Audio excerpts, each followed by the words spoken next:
ചുമ്മാതെ നോക്കി നിന്നേച്ചാ മതി കേട്ടാ. സ്വാമി ശരണം. ഇവിടെ ആങ്ങളമാര് വന്നു ഒരു കാര്യം സംസാരിക്കാനുണ്ടെന്ന് പറഞ്ഞു പുറത്തേക്ക് വിളിച്ചു.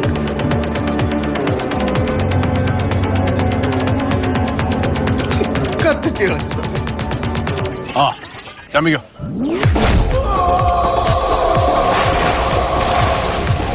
എടാ മണ്ടകുണാപ്പി, മോന്ത പൊളിക്കലെന്നല്ലേ പറഞ്ഞത്?